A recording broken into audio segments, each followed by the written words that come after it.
Вітаю, шановні друзі! Приїхали мультимедійні акустичні колонки AIMA модель S30. Відкриваємо коробку, дивимося, що всередині. Попередньо скажу, що коробочку трохи потріпало.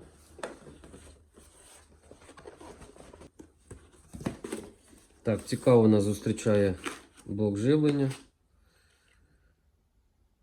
31,5 Вт. Знімаємо верхню кришку поролонову.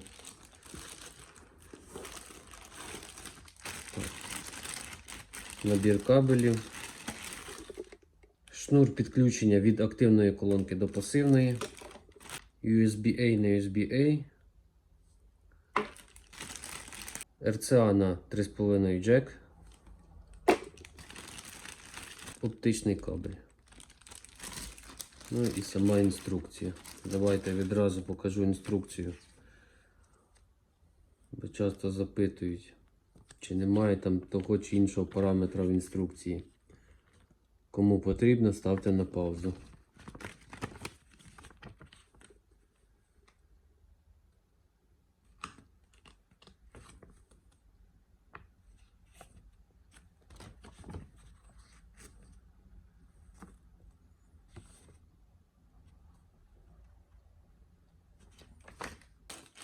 І самі колонки.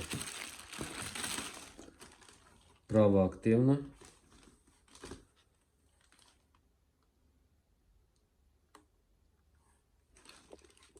Резинові ніжки.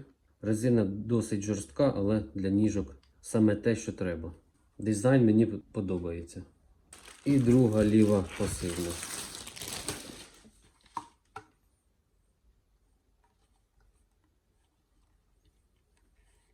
Розміри. Висота 21 см, самі ніжки 1,5 см. По ширині вони відрізняються в нижній точці і верхній, тому що в нас трапецеподібна форма. Нижня точка майже 15 см, верхня трошки менше 10 см. По глибині ситуація схожа. В нижній точці 15,5 см, верхній 11 см, десь 2 мм. Поки заміряв розміри, колонка випала з рук і вдарилася в паркет саме ребром. Трохи обідно. Але нічого. Сподіваюсь, вона в робочому стані. Вага. Активна колонка. 1231 грам. Пасивна 1175. Різниці майже немає. Згідно технічних характеристик, S30 відіграють у нас від 40 Гц до 20 кГц. Середні та низькі частоти забезпечує у нас 3-дюймовий вуфер, високі частоти 1-дюймовий твітер. Переходимо до елементів керування. На жаль, в даній моделі дистанційного пульту немає, тому все керування відбувається завдяки правій активній колонці тильна сторона. Зверху бачимо 3 кнопки. Кнопка ліворуч, довге затискання, вмикає або вимикає наші колонки.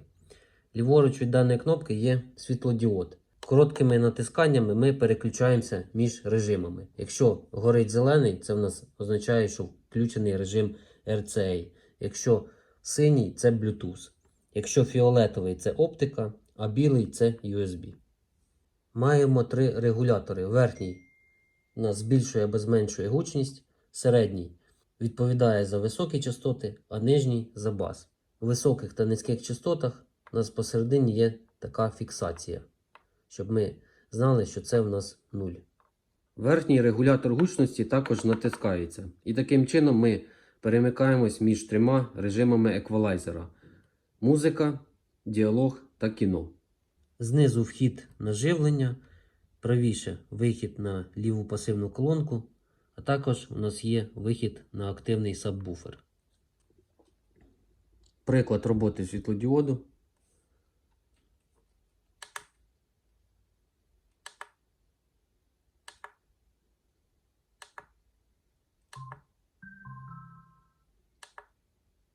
Стосовно білого шуму.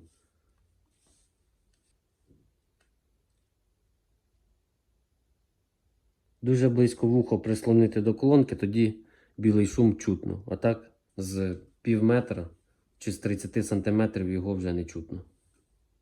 Візуальне порівняння з рідними братами по цеху. Ліворуч модель S400, а праворуч S600.